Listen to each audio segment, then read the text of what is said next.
All right, welcome everybody to Counterpoints Friday. Welcome whether you're watching this on a Friday or not. Doesn't matter. Thursday, Friday, Saturday, Okay does not matter.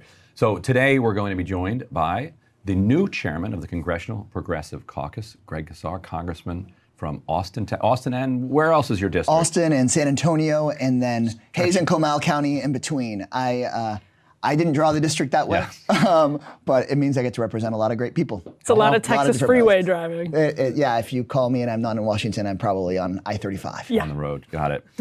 Before the show, you and I were just talking about how several years ago we were walking around D.C. and I was making You told me not to do this. Making the case, why would you want to do this? Why? It's because I wanted to be on Counterpoints. Yes. That's why. I was on the campaign website. Vote for me so I can finally make it on the show. He wanted to drink out of a mug with Ryan Grimm's face on it. It's right here. Here we are. Dream unlocked. Look at that. Yeah. Absolutely unlocked. So was I right? You didn't take my advice. You did run for Congress. Now you're the chair of the CPC. Was I right? Was it a bad idea? Well, I don't usually advise my friends to run for Congress for their quality of life. Yes. I do miss home a lot. And I still actually think that local government is the place where you can still have so much real democracy. That was kind Whereas of my here argument. you're cosplaying a lot of democracy.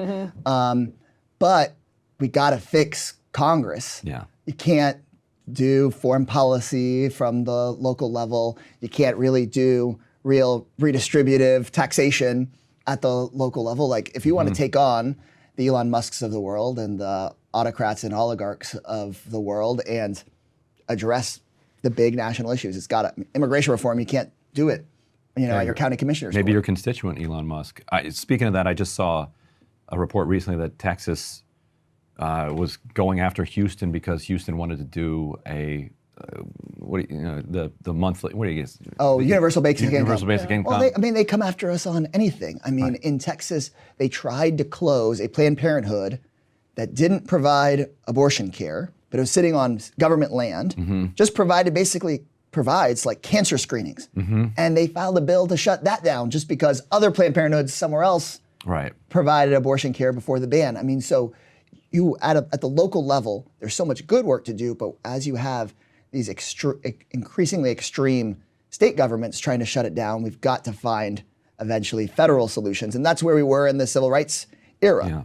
You needed to have federal legislation to tell the states, you got to integrate schools, you got to let people vote. And in my view, we're kind of reaching a similar moment, albeit in a trifecta on the opposite side. Well, I wanted to start by getting your take on where the Progressive Caucus goes. In light of, it was a wild event this week, we can put up, I think it's the third element of the screen. So AOC tries to become ranking member of the Oversight Committee, ends up getting, I think she probably, she wins in the committee, but then it goes to the entire caucus. And she ends up only getting 84 votes from the entire caucus. I think there are more than 84 members of even the Congressional Progressive Caucus. So in other words, you're now chairing a caucus where some portion of it, because it's a secret vote, didn't even vote for AOC to be the ranking member on the Oversight Committee. Over Connolly. Over Jerry Connolly. Is he in the CPC? He is not a CPC member, and I happen to be on the Oversight Committee. Right. And so happy to talk about. What happened? Please let me talk about a few parts of this.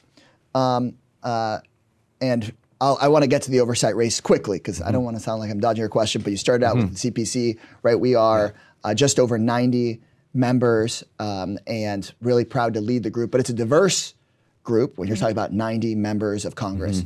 Senator Bernie Sanders started the caucus, and if you had him sitting in this chair right now, he'd say, it started out as a group of like half a dozen of us that needed to get together to vent about stuff, a book club to complain, which is an important, healthy activity, but it isn't the same thing as having bylaws and whipping votes and bringing people together. Now, what I'll tell you is, the CPC has a high threshold for taking positions. It's more than majority. It is a supermajority. And we had above a supermajority vote to endorse AOC to be the head of the Oversight Committee, which is an important committee. We then, had a race. Jerry Connolly is a good guy. I'm on committee with him. He actually does a been there a long time. Been there a long time. Which means a lot. And means a lot in Congress. And it's based on a vote of your colleagues. He's been here a long time, and he's going to make a good ranking member. I think people watching the show, when you see it, you'll see him do a good job. Now, I voted for AOC and led some of the endorsement process for our caucus to endorse her. I think that it would have been, in my view, great for the country to have her do it. But it's not like this was, at the end of the day, people had to sort of make their call. Of course, folks watching could say, as you said, just 84 votes. Right. On the other hand, I had some members come and tell me who'd been in Congress for a while.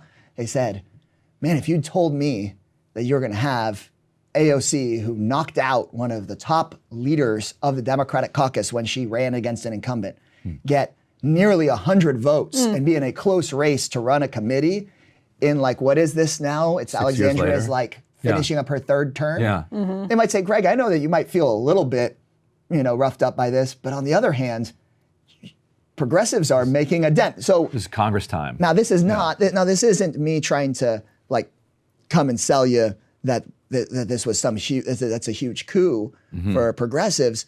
But I certainly woke up this morning not feeling like that's a loss. Right. So did you get the sense throughout these negotiations, and in general, I mean, now you're the chair of the CPC, that there's still members of your party's establishment and your caucus, Nancy Pelosi, people like that, who maybe are bitter about what happened to Joe Crowley or have been bitter about critiques of the establishment from progressive members, squad members, and they still have their head in the sand about all of that, don't realize Tim Burchett, your Republican colleague, I don't know if you saw the statement he gave, which said, she's so good for Democrats, like it's great for us that she's not ranking member. Burchett is fun in that way.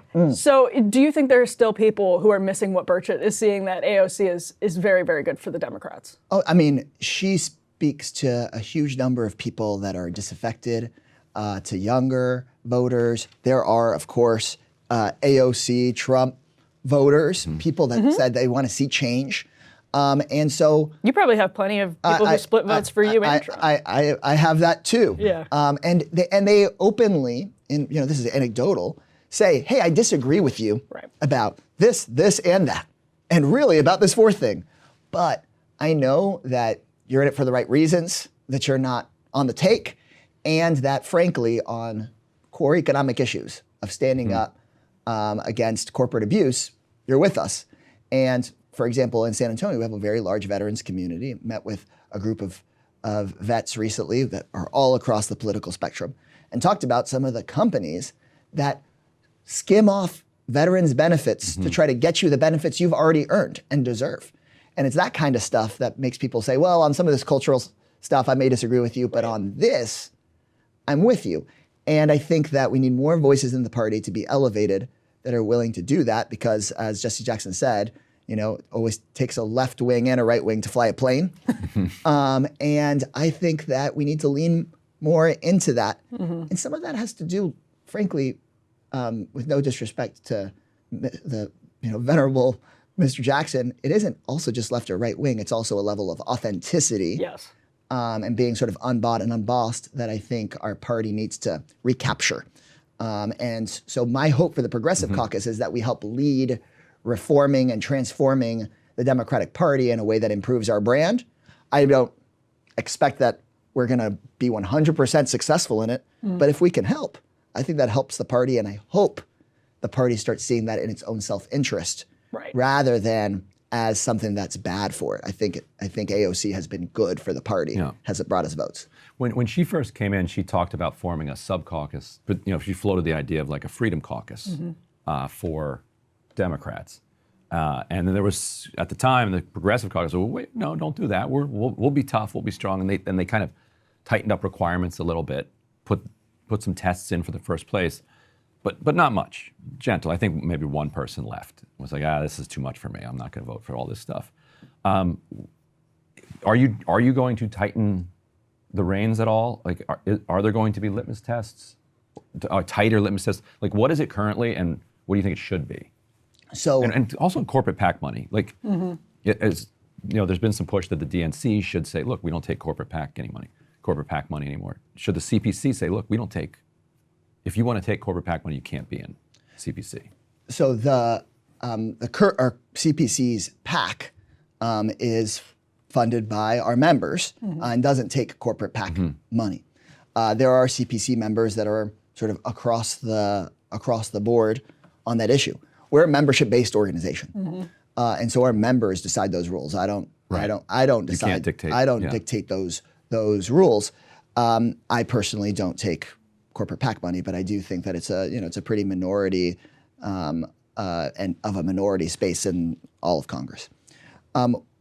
Part of the way that I advocate for it for people, I mean, there are people that might take a corporate PAC check from somebody and then the next day go and vote against that very interest. Sure. And I think that's many, if not virtually all of our members in my experience. But what I've tried to advocate to them is to say, for the people that are willing to not take corporate PAC money, that it signals to your voters something that is important. Yeah.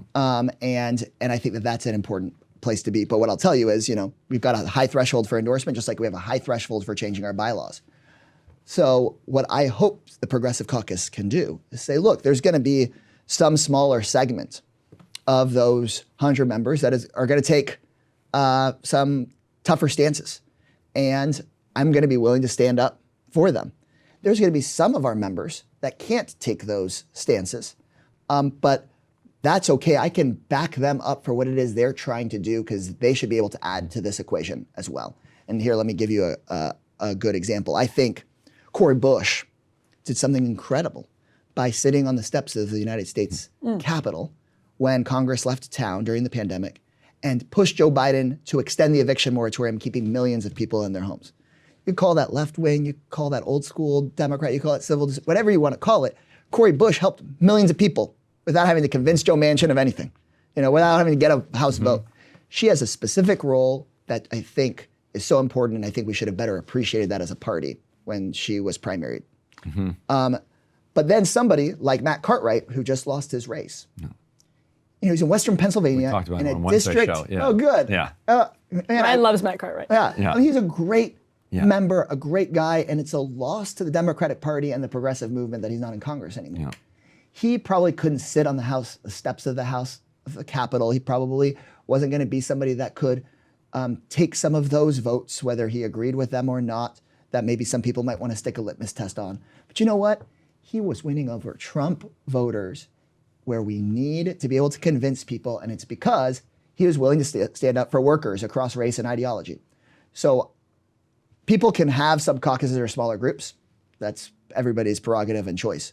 But as the Progressive Caucus chair, I believe progressives need to have a bigger tent that brings in more voters and more members, but a more strategic vision that brings more and more people to our side. Because there's parts of the progressive agenda where the majority of voters are with us, but the Democratic Party writ large isn't there, that we should lean into. And then there's parts of the progressive agenda where we don't have the majority of voters, and we should assign some people to persuasion. But I don't think we can continue to think that just because, in my view, many of our ideas are right, that all of them should be litmus tests for everybody, because that's just not where we are as a country yet. I want to get us there, but we can't look at this election result and say, if everybody just did everything the way that I would want, that we would have won the election. It's just not that simple.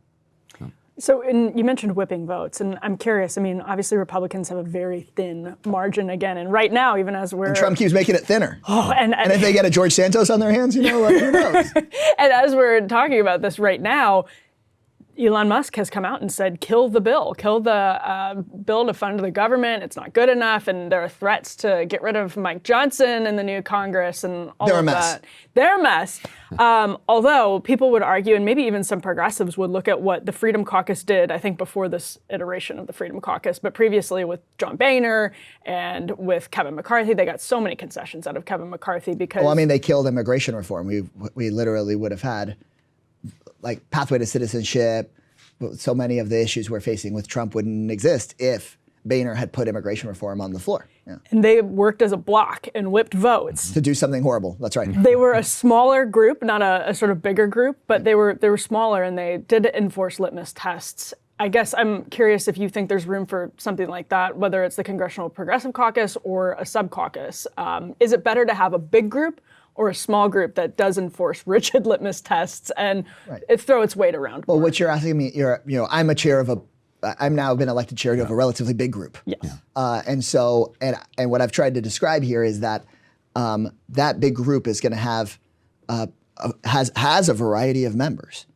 And there's actually something really good about that. There still can be a smaller group of people that can go and try to push to make sure that when we're in a majority posture, right? I mean, this is all in a majority. Right. That we're in a majority posture, we get some of the best legislation we can for the American people, both to help people and to actually show people that democracy delivers. We also have sort of like a set of members, a lot more experience and time and connections, and that's also really useful. So I think we have that all within that tent, but we're obviously different from the Freedom Caucus. And that one challenge, of course, is that when you're willing to shoot hostages, but those hostages are like your grandma who like might not be able to keep her house. Those hostages are like a veteran who's going to be reliant on getting life-saving care. When you just don't care and you're the Freedom Caucus, then it's easier to break stuff. And then if you're trying to both push for progressive change, but you have the moral calculus of, I don't want to hurt too many people in the process. That isn't an excuse. I do think that we should be bolder. I do think we should push harder. I think we should be more willing to take political hits. But especially in a majority posture, sometimes you get uninvited from a dinner. Yeah. That's okay. I'm fine being uninvited from a dinner and feel like I got something done. But I do want to make sure that viewers here know, like, the debt ceiling, for example. The Freedom Caucus was willing to potentially send us into a global economic catastrophe over them trying to take away SNAP benefits from some people experiencing homelessness. Like, it's nuts. And for me, it's just a little harder when you represent working class people and actually care about this job. Like, I would rather not be in Congress if I could, like, to some extent. Like, the reason I'm doing it is because, like, I think I could help some people. Yeah. So to be like, well, I just wanted to try a gambit and ended up just like crashing the global economy that resulted in people dying of hunger in the global south and people in my community losing their jobs for good. I'm not trying to like say like, oh, poor us, but it's just a more complicated place to be. Well, and just a quick hypothetical on that, even in the minority, if Mike Johnson takes, this may change by the time the episode airs, but if he takes this government funding bill to a 2/3 majority, so he says we're just gonna, whatever, should in the future, maybe not now because everything's in flux, but would in the future, should progressives be willing to vote against that and whip a block? Oh yeah, I mean, they can't take our votes for granted when they run the Congress. They'll blame you for shutting down the government if you guys are the ones that stop it. At some point, though, they're completely and insanely lying, And so, and that's a little bit different, I think, than the debt ceiling. There's a difference between the debt ceiling and government shutdown rate. I still don't like the government shutdowns. But on that, they shouldn't be able to just come and say, we're going to save them from themselves every time. I mean, that's part of why I voted to remove Kevin McCarthy as speaker. Because, like, if you're bad, you're bad on that front.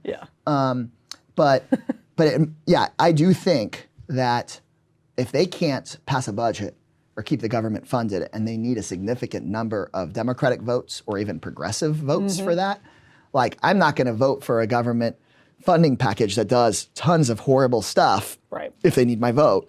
And so I do think, I don't want my earlier answer to sound like there's not going to be whipping votes and that we're not going to stick together when we can get something good out of it.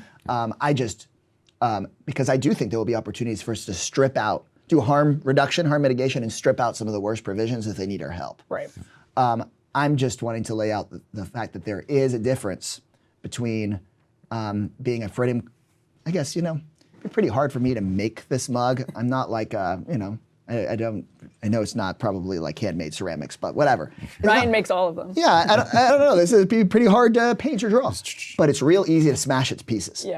And Freedom Caucus has a pretty easy way of doing their work, which is, you just knock the thing over. And they know their voters are okay with that. And but if you are trying to build a better world, the task is necessarily harder. You have to be able to make threats and enforce them when you make them. But then we also are trying to piece something together, which takes a little bit more skill. And that's part of why I like having a big group that I can that I can pull to use, put their skills to use. That makes sense. And you've probably stepped out the most when it comes to foreign policy, challenging the Biden administration in Latin America and in Pakistan. I mean, it's just been Gaza. those have just been bad policies. You know? There's a lot to work with. Yeah, It's interesting because I think when it came to economic policy, the Biden administration was a significant step up from the Obama administration. When it came to foreign policy, it was a curious kind of reversion, like a regression. Like Obama, was trying to, did the Iran deal. He's trying to disengage from. He did better on Cuba. At least he normalized with Cuba 10 years ago this week, and Biden took Trump's reversal of that and made it even worse. Something like a huge portion of Cuba has just left the island. Talking to somebody recently there who's like in her 20s, and she said, "I don't have a single friend left here." Like they've all left. So have you? What's your experience been like stepping out on foreign policy, standing up against your own party's State Department, and have you found some allies on the right that you've been able to work with, and do you think that is going to be a place where under the Trump administration you'll be able to move? Yeah, on domestic and economic policy, I want us to keep the momentum going on the Democratic Party side. I just think that we have to be a more economically populist, punching up kind of party, and I hope we get a chance to talk about that. On foreign policy, I actually try to link it back to our domestic policy goals as much as we can. Because, I ran for Congress coming from Texas. I did labor organizing. Part of what I was doing in labor organizing was talking about workers that literally die on the job because they wouldn't get a drink of water. So I came in being like, look, foreign policy stuff, of course, really important, but like my voters sent me here to improve conditions in the United States and in Texas.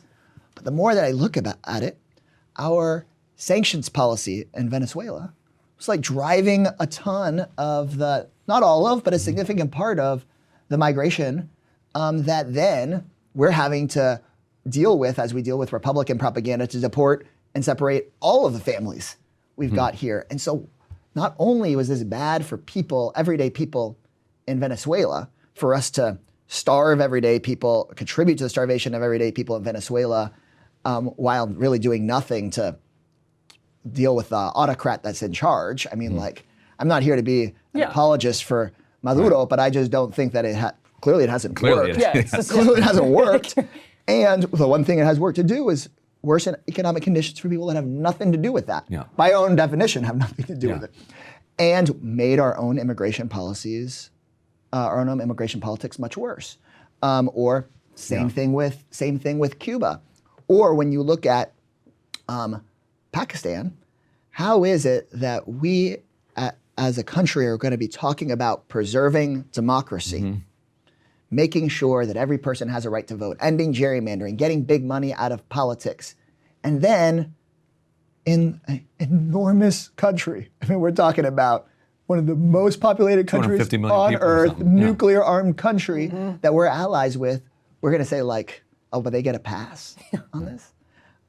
So the more and more that I think about it, I'm trying to say, okay, for the everyday person where domestic politics and domestic policy helps to really determine their life, that we can't, I think if we reconnect the foreign affairs to how it impacts their everyday life, it makes a big difference. I mean, I represent San Antonio, where we have tons of our young people signed up to serve in the military.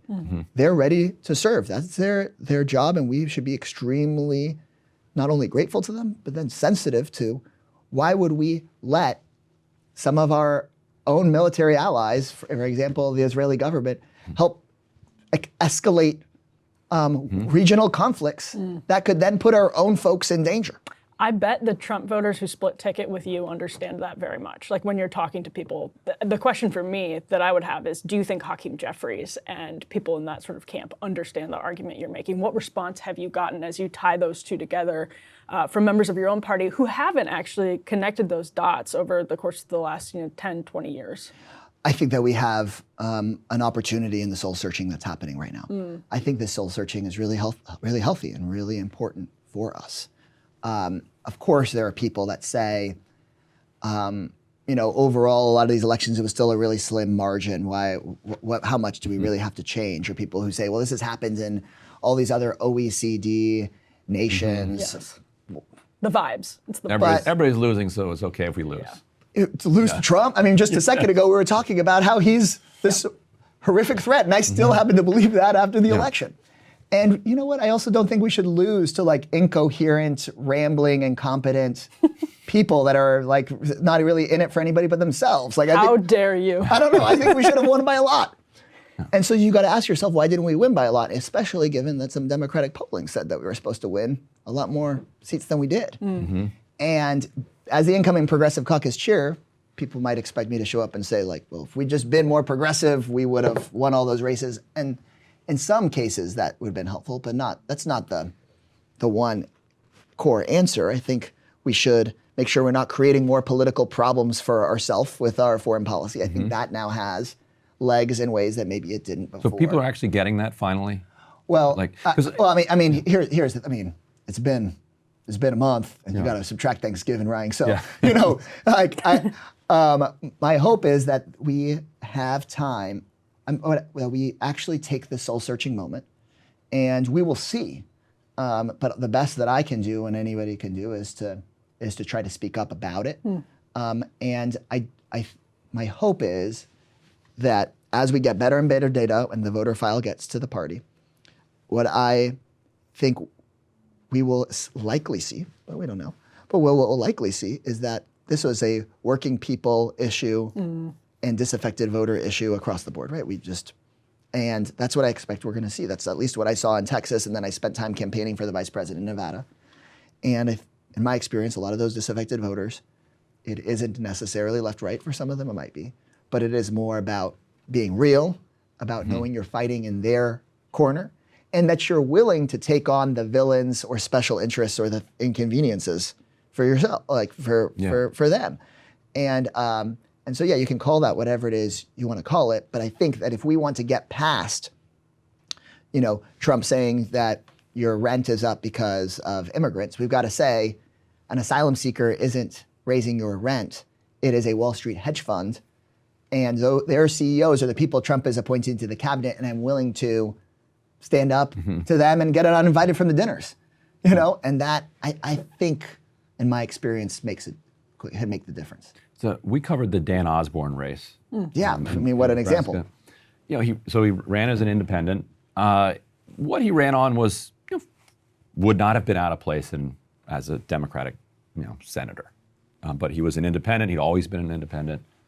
He scanned as kind of independent, and he outperformed every other Democratic senator across the country, and significantly outperformed Harris. Ended up losing by a couple points. It proves the Republican brand isn't unbeatable, but that the Democratic brand was hurting people whose platform might be similar. Say, Senator Sherrod Brown, who I have enormous respect for. As an independent, he wins, but he's been a Democrat his whole life. So the brand seems. But we've got to improve the brand because we're not going to wind up suddenly in a Congress of 100 or 150 independents. At least I just don't see that as realistic. Do Democrats recognize? Sherrod Brown needed the Democratic brand to improve. But do Democrats recognize how toxic the overall brand is?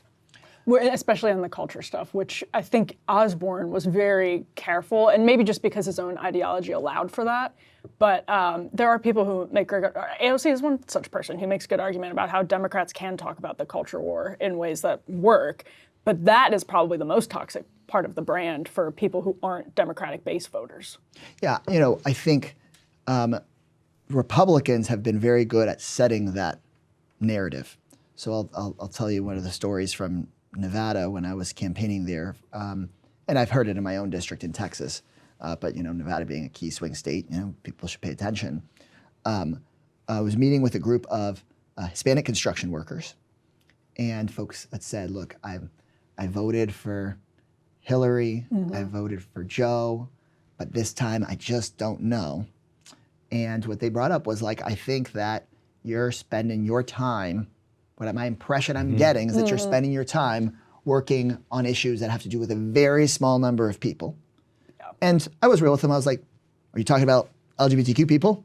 It's okay. You can, we're both grown people here." And he's like, "Yeah." And, I am a big defender of LGBTQ rights. I don't believe anybody should be discriminated against And I'm not going to change who I am on that. Right. But what's true, and what I was able to share with him, is like the overwhelming majority of my work and my bills is about, the bills that I've authored is about making sure that the lights turn on when it is hot or cold in Texas, so you don't wind up without power. It's giving people the right to organize in a union without losing your job. It's about raising people's wages and cracking down on corporate price gouging, especially in things like housing. And he said, like, though that's just not the impression that we get. Right. Now, I think we can't, the Republicans have some real responsibility in that. That has been part of their strategy. Yeah, definitely. But they're going to keep doing it. Right. And so if they're going to keep doing it, the question is, what's the Democratic response? Right. And where I'll critique myself is that I used to say, if somebody was just bullying a queer person, a trans person in my community, I'd say, that's wrong, that person has fundamental rights, and screw you, Greg Abbott, for doing that. Now, I still believe that. But tactically, what I should have known to say, but I didn't, was, Governor Abbott just starved your school of more funding. And if you're wondering why those class sizes keep getting bigger, and if you keep wondering why your property tax bill is going up to pay for schools when he's chock full of money, is because he's trying to give his buddies like Elon Musk a tax break to shoot rockets to Mars for himself or whatever. And he's trying to divert us from talking about that because that's why he's putting out a press release regularly about, I don't know, some kids who are probably already having a hard time in school. And I might even add on that is, and I understand that you and me may not even be on exactly the same place about that. Yeah. And you know what? That's okay. But I think we're on the same place of like some common decency to like let those parents and their kids figure it out, and Osborne did that well. yeah, and we may not even be on the same place as what the proper level of testosterone is for you to swim in the Olympics for swimming. I mean, I don't know any Olympic swimmers. I've never heard a voter tell me at the doors that that's their main thing. There's a whole Olympic committee for that. Yeah. It's not a cut and dry question. I don't know what the level is. Does the Congressional Progressive Caucus not handle that? Yeah, but how is it? We have to ask ourselves critically, how is it that I'm sitting in Nevada at a round table of undecided voters and that comes up? And the Republicans have said we want to make that come up. So what do? And what we have to do is find a way to point that out and connect the dots for people. Because like, people are like they're interested in policy and politics, but that can't be their whole life. They're not like, oh, that's what, he honestly was like, well, in Congress, isn't this the big main thing? And I'm like, well, no, like I'm actually working on mostly other stuff and I just don't want people to be treated bad on this. So and that's a way that I'm trying to figure out how to not make the Democrats suddenly say, well, our job needs to be to go throw vulnerable people under the bus. I don't think that's right. You don't want to be Seth Moulton. Yeah, I mean, if you... I don't think it's right policy-wise for us to do it. And second, I actually don't think it would politically work, nor would our members do it. I mean, my Progressive Caucus members are anti-bigots, like that's by who we are. But if you'd have taken the approach you spelled out like 2 years ago or so, before this election, you'd probably have a lot of organizations like denouncing you. Say, no, actually, don't say that it's a distraction. You need to combat this, and you need to stand up right now and fight this. I've sensed that a lot of the terrain has changed in the last couple of years on that tactical question. What are you hearing from like those organizations? And on the other hand, like it feels like there's a kind of lifting of the veil here. Like a lot of these organizations, foundation funded rather than kind of grassroots, member-based organizations, but yet we're still able to kind of drive a lot of the conversation in Democratic circles. But turns out like if you don't do what they say, they don't actually have a base to like drive you to do it. I don't know how are you navigating? Yeah, this new question. Yeah, this idea that we, I've seen some chatter about blaming what people call the groups, saying like, I mean, we all can do better, and progressive organizations should learn from this. I've been a part of those sorts of organizations, and We need to also learn after an election. But, you know, we're, just to take a second here, I mean, we're like members of Congress. So, you know, we've got a lot of power and say over what it is we do and say. Nobody's writing a teleprompter here telling me, you know, like what to do. I'm a representative of my community and I should be able to own what I do or say. And if somebody's upset about it, like, that's like life. Although a lot of members do have people that just write. You're not 90 years old. Or, Right. Yeah. There's no paper here. I don't know if, oh yeah, people can see the desk. Look, but I guess what I'm just trying to point out here is, you know, I would get stopped in, you know, all the time on the bus, at the grocery store, at city, when I was like, I voted on city council for this thing to be 4 stories instead of 3 stories. I mean, it's just part of the job. People are going to disagree with you. Those questions are important, by the way, for zoning Parks nerds, and Rec, yeah. zoning and nerds watching. Yeah. Important stuff. But I think, in part, what those organizations have often been told is they've been told you've got to compromise so that Democrats can win from the kind of more corporate Democrats who actually don't share many of those organizations' goals. Yeah. Right. So those organizations are like, you actually wouldn't mind if our people got completely thrown under the bus. So that's why you're telling me this. I think that it's going to be different now, or hopefully can be different, to have progressive leadership both at those organizations and in elected office saying, we don't have to throw people under the bus to win, but we do need to win to prevent the level of harm that's coming to people.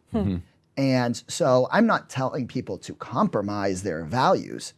I'm saying that we need to make sure that we are bringing a majority or a sizable majority of the country along with us.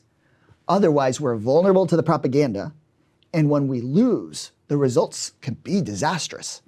And so I've got lots of friends, and bet some of them are watching this right now, who have told me, hey man, we would rather you lose righteously than win with sort of politics and strategery and the coalition. And I still hang out with those people. I just tell them I disagree. Yeah. And maybe, you know, I was first elected to office 10 years ago now, so I feel like a little bit of an old hat. I'll take it on myself. It was harder to say that at the beginning, you know? And now I'm at a place where I'm like, guys, we don't have to be the folks that say we have to win at all costs and it doesn't matter what happens on the ground, because the point of winning is to govern and help people, in my view. But we also can't say our job is to lose righteously, because, yeah. Yeah. I just checked the clock. I see you got to get running. Yeah. But we've got to have you back on. Yeah. We can It was keep fun. going for hours, Yeah, more mug time. Exactly. All right, cheers, guys. Thank you so much. Greg Casar, Congressman from Austin and San Antonio. And what are the counties? And Hayes and Comal counties. Wow. And incoming chair of the Congressional Progressive Caucus. Yeah. Thanks for joining us. Thanks. Hey, if you liked that video, don't forget to hit the like button and subscribe to Breaking Points. If you want to see the rest of Counterpoints, go to breakingpoints.com to become a premium member and get the full uncut show every morning in your inbox and on Spotify.